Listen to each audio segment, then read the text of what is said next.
Hi, everybody. My name is Megan Bear, founder and president of Meg's Miracles, a South Carolina-based 501c3 dedicated to stiff person research and awareness.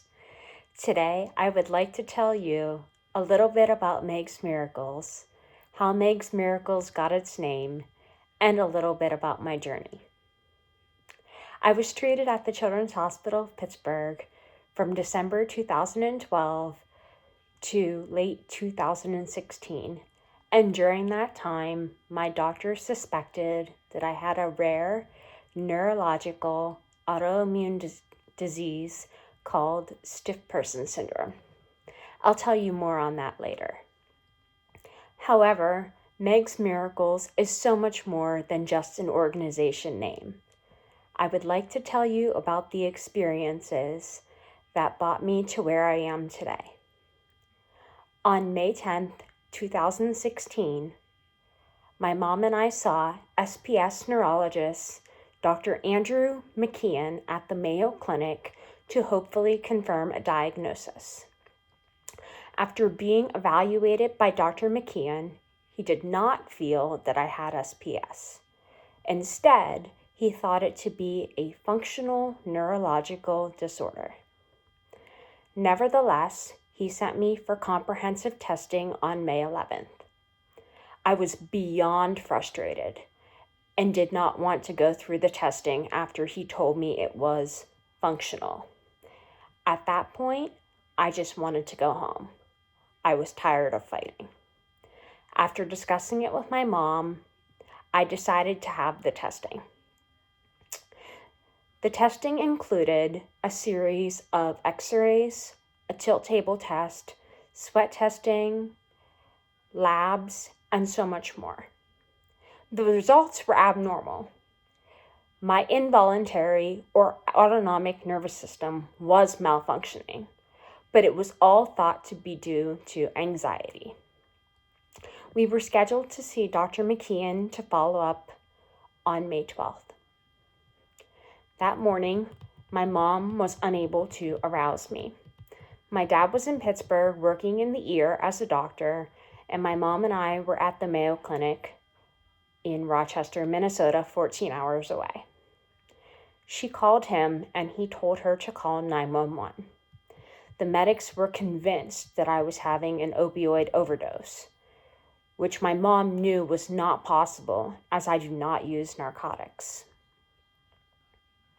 I was transported to the Mayo Clinic and diagnosed with status epilepticus, a sustained and refractory seizure condition.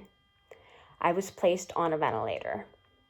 My condition was critical, and they were struggling to maintain my blood pressure and my heart rate due to the amount of sedation I required. My dad and brother drove from our home in Pittsburgh to Minnesota to join my mom and me. It would be 10 days before I awakened from the coma and was stable enough to be taken off the ventilator.